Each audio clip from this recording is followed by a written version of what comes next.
राजवीर अपने रूम में दूल्हे के कपड़े पहनकर तैयार बैठा था। उसने आज गोल्डन कलर का कुर्ता पहना हुआ था जिसमें वो काफी हैंडसम लग रहा था। उसके सर पर सेहरा सजा हुआ था जिसमें एक सुंदर सा डायमंड ब्रोच लगा था। इस वक्त राजवीर ने हाथ में कुछ पेपर्स पकड़े हुए थे।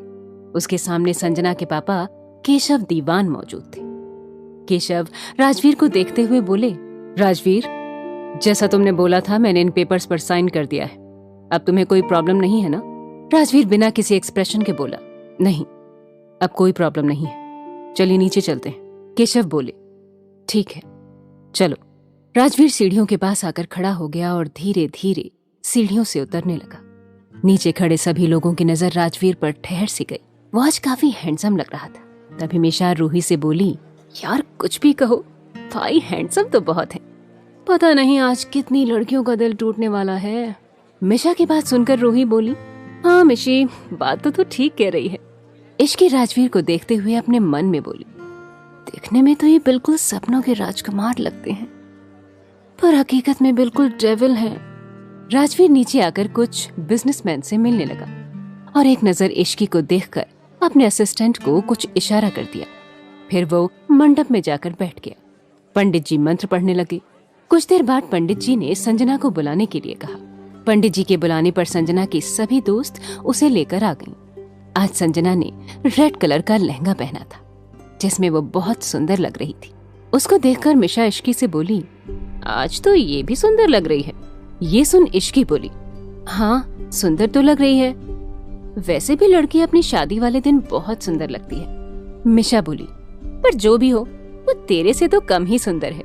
ये सुन इश्की स्टाइल मारते हुए बोली, अब इसमें मैं क्या करूं, मैं हूं ही इतनी सुंदर। मिशा मुंह बनाते हुए बोली, बस कर, जब देखो तब खुद की तारीफ करती रहती है। इश्की बोली, शुरू किसने किया?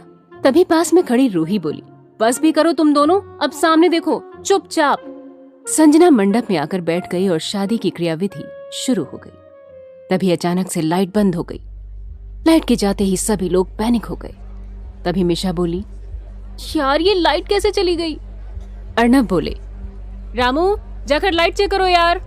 लोगों में हलचल मच गई थी कि तभी एक प्रोजेक्टर चालू हो गया जिससे सबका ध्यान उस ओर चला गया। उसमें केशव के सारे काले कारनामे सबूत के साथ फ्लैश होने लगे थे। ये देखकर सभी मीडिया वाले उसकी फोटो लेने लगे। वहीं बाकी लोग हैरान थे कि आखिर ये क्या हो रहा था। तभी केशव चिल्लाते हुए बोला, ये सब क्या बकवास है, बंद करो ये सब। वो जल्दी से प्रोजेक्टर के पास जाकर प्रोजेक्टर बंद करने की कोशिश करने लगा कि तभी लाइट ऑन हो गई। राजवीर मंडप से चलकर उनके पास आया और बोला, तो कैसा लगा मेरा सरप्राइज? तुमने मुझे 48 घंटे दिए थे अपनी बेटी से शादी करने के लिए, और देखो इन 48 घंटों में मैं तुम्हें सड़क पर ले आया और तुम्हें सलाखों के पीछे भेजने का इंतजाम भी कर दिया। राजवीर ने एक बार सभी लोगों की तरफ देखा, फिर एक डेविल स्माइल के साथ बोला, अब देख लिया ना राजवीर सिंघानिया से उलझने का क्या अंजाम होता है। आज पूरे देश ने देख लिया कि किस तरह से तुम इस देश के साथ गद्दारी कर रहे थे। इसे बोलते हैं जैसा मुंह वैसा तमाचा।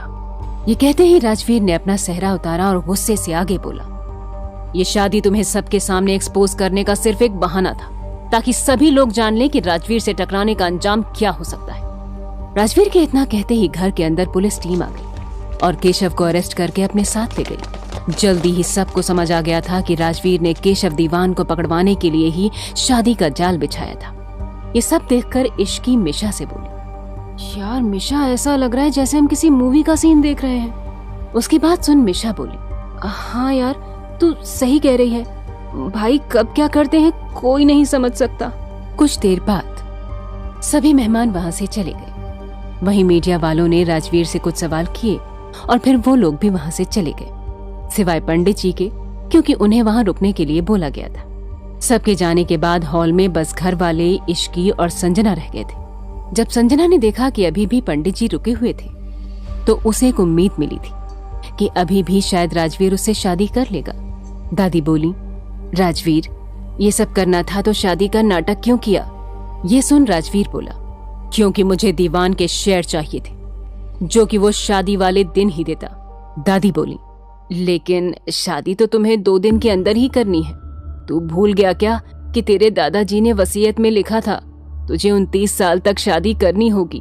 नहीं तो ये सारी प्रॉपर्टी ट्रस्ट में चली जाएगी और परसों तू 29 साल का होने वाला है। राजवीर बोला, मैं कुछ भी नहीं भूला हूं दादी, मुझे सब याद है और मेरी शादी आज ही होगी। राजवीर की बात सुनकर अर्णव बोले, क्या तुम संजना से शादी करोगे? राजवीर बोला, नहीं। राजवीर का जवाब सुनकर सारे घर वाले सोच में पड़ गए कि आखिर राजवीर किससे शादी की बात कर रहा था। सभी सोच रहे थे कि तभी संजना की आवाज आई, तुम ये क्या कह रहे हो राजवीर? तुम तो मुझसे प्यार करते हो ना? संजना की बात सुन राजवीर गुस्से से बोला, ये बात तुमसे कह किसने दी? संजना बोली, तुमने खुद मुझसे शादी की बात की थी। राजवीर बोला, तुम्हारे बाप के काले कारनामे को सामने लाने के लिए मुझे ये सब करना पड़ा। संजना रोते हुए बोली, लेकिन इसमें मेरी क्या गलती है? तुम मेरे साथ ऐसा कैसे कर सकते हो? राजवीर गुस्से से बोला, तुम्हारी क्या गलती है?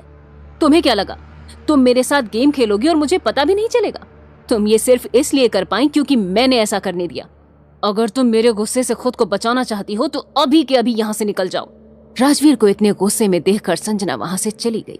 अर्णव ने फिर पूछा, तुम्हें अगर उससे शादी नहीं करनी तो किससे करनी है? अर्णव की बात सुनकर राजवीर इश्की की तरफ देखने लगा और उसकी तरफ बढ़ गया। ये देखकर इश्की मिशा के कान में बोली, ये डेविल हमारी तरफ क्यों आ रहे हैं? मिशा बोली, मुझे क्या पता, मैंने तो आज कुछ भी नहीं किया। इश्की और मिशा बात कर रहे थे कि तभी राजवीर उनके पास आ गया और इश्की का हाथ पकड़कर मंडप की तरफ ले जाने लगा। घर के सभी लोग ये देखकर शॉक हो गए। वहीं इश्की को कुछ भी समझ में नहीं आया। उसने कुछ बोलने के लिए राजवीर की तरफ देखा, लेकिन उसके गुस्से को देख कुछ नहीं कहा। तभी दादी हिम्मत करके बोली, राजवीर बेटा ये क्या कर रहे हो? राजवीर ने एक वर्ड में जवाब दिया, शादी। राजवीर के इस जवाब को सुनकर सभी घर वाले चुप हो गए, क्योंकि राजवीर के वर्ड के पीछे छिपे गुस्से और इरिटेशन को सब समझ गए। ये सब देख मिशा अपने मन में बोली, मेरी प्यारी दोस्त आज बलि चढ़ने वाली है, मुझे कुछ करना चाहिए। मिशा आगे बढ़कर राजवीर को रुकने के लिए कहती, उससे पहले दादी ने उसका हाथ पकड़कर ना में सिर हिला दिया। मिशा चुपचाप खड़ी हो गई। वहीं राजवीर इश्की को लेकर मंडप में बैठ गया और पंडित जी को मंत्र पढ़ने को कहा। इश्की अपने मन में बोली, ये क्या हो रहा है मेरे साथ? मेरी शादी, वो भी इस डेविल से? नहीं, मैं जरूर कोई सपना देख रही हूँ। इश्की ये सब सोचकर उम्मीद भरी नजरों से सबकी तरफ देखने लगी, जैसे कह रही हो कि बचा लो। मिशा भी उसकी शक्ल देखकर बेचारी सी शक्ल बना लेती है। ये देख इश्की समझ गई कि अब कोई भी इस शादी को नहीं रोक सकता। फिर भी इश्की हिम्मत करके राजवीर से बोली, ये आप क्या कर रहे हैं मिस्टर सिंघानिया? मुझे आपसे शादी नहीं करनी। इश्की की बात सुनकर राजवीर उसे गुस्से से देखने लगा। ये देख इश्की डर कर चुप हो गई और गर्दन नीचे कर ली। तभी पंडित जी ने फेरों के लिए कहा। राजवीर खड़ा हो गया, लेकिन इश्की बैठी रही। ये देख राजवीर ने उसे खड़ा किया और फेरे लेने लगा। इश्की भी धीरे धीरे कदम बढ़ाते हुए उसके साथ फेरे लेने लगी। 7 फेरे खत्म होने के बाद दोनों फिर से बैठ गए। पंडित जी ने राजवीर को मंगलसूत्र पहनाने को बोला। पंडित जी के कहते ही कोमल ने आकर राजवीर को मंगलसूत्र दे दिया। राजवीर ने वो मंगलसूत्र लेकर इश्की को पहना दिया और उसकी मांग भर दी। पंडित जी बोले, शादी की रस्में पूरी हुई। आप दोनों आज से पति पत्नी हैं। अब आप लोग बड़ों का आशीर्वाद ले लीजिए। ये सुनकर इश्की अपने होश में आई और सोचने लगी, ये मेरे साथ क्या हो गया? मेरी इतनी जल्दी शादी हो गई और वो भी इस डेविल से। मैं कैसे रहूंगी इसके साथ? इश्की ये सब सोच रही थी कि तभी राजवीर उसे लेकर दादी के पास चला गया और उनसे आशीर्वाद लिया। राजवीर और किसी के पास नहीं गया। ये देख अर्णव और कोमल को बुरा लगा, पर सभी को इसकी आदत हो गई थी। कुछ देर की खामोशी के बाद अर्णव राजवीर से बोले, तुमने इश्की से शादी कर ली वो तो ठीक है, लेकिन जिस वजह से की है उसके लिए ये शादी वैलिड नहीं है। इश्की की उम्र अभी 19 साल है और लड़कियों की शादी की लीगल एज अब 21 हो गई है। कोर्ट इस शादी को एक्सेप्ट नहीं करेगा और तुम्हारी मैरिज भी रजिस्टर नहीं होगी। राजवीर अर्णव की बात सुनकर बोला, आप इसकी चिंता मत कीजिए। मैंने वसीयत में अपनी शादी की एज 29 साल से 32 साल करवा दी है। इसका मतलब हमारे पास इश्की की उम्र 21 साल होने तक का टाइम है। जब इश्की 21 साल की होगी तो शादी रजिस्टर हो जाएगी।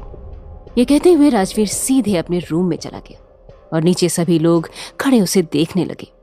उसके जाने के बाद कोमल इश्की के पास आई और उसे प्यार से आशीर्वाद देते हुए बोली, बेटा, अब इस पवित्र बंधन में बंध गई हो तो इसे पूरे दिल से निभाना। ये सुनते ही मिशा बोली, पवित्र बंधन में या जबरदस्ती के बंधन में? अपने भाई को रोका क्यों नहीं? उसकी बात सुन दादी बोली, मिशा, शांत हो जाओ, जो होना था वो हो गया। वो इश्की के पास आई और उससे बोली, इश्की बेटा, तुमने अभी तक राजवीर का सिर्फ गुस्सा देखा है, लेकिन मेरा यकीन मानो, उसका दिल बहुत साफ है। इश्की ने कुछ नहीं कहा, वो चुपचाप सबकी बातें सुन रही थी। तभी मिशा उसका हाथ पकड़कर अपने रूम की तरफ ले गई। अंदर जाते ही इश्की मिशा से बोली, पता है, मैं मंडप में उस दिन को कोस रही थी जब मैं तुमसे मिली। मिशा ने उदास होकर इश्की से पूछा, अब इसमें मेरी क्या गलती है? इश्की बोली, गलती तो मेरी भी नहीं है। ये सुन मिशा बोली, तू कुछ बोली क्यों नहीं? इश्की बोली, मैंने कहने की कोशिश की, लेकिन उन्होंने ऐसे घूर कर देखा कि मैं चुप हो गई। मिशा बोली, हाँ तो चुप होने का नतीजा देख, अब तो उनकी पत्नी बन गई है। तभी उनके रूम में कोमल आ गई और वो इश्की को देखते हुए बोली, इश्की, तुम अब इस रूम में नहीं रहोगी, बल्कि राजवीर के रूम में रहोगी। इश्की तुरंत चिल्ला कर बोली, बिल्कुल भी नहीं आंटी, आप मुझे उस डेविल के साथ रहने को कैसे कह सकती हैं? आप जानती हैं ना कि जब भी वो घर आते हैं तो मैं डर की वजह से रूम से बाहर ही नहीं निकलती। ऐसे मैं उनके रूम में कैसे रह सकती हूँ? नहीं, मैं नहीं जाऊंगी। उसकी बात सुन मिशा ने अपनी माँ कोमल से पूछा, हाँ माँ, ये कैसे रहेगी भाई के साथ? तभी रूही रूम में आते हुए बोली, इश्की, अगर तुम भाई के रूम में नहीं गई तो भाई तुम्हें लेने यहाँ आ जाएंगे। इश्की बोली, ये आप क्या कह रही हैं दी? शुभ शुभ बोलिए। रूही बोली, तो तुम भी शुभ शुभ करो और चलो हमारे साथ।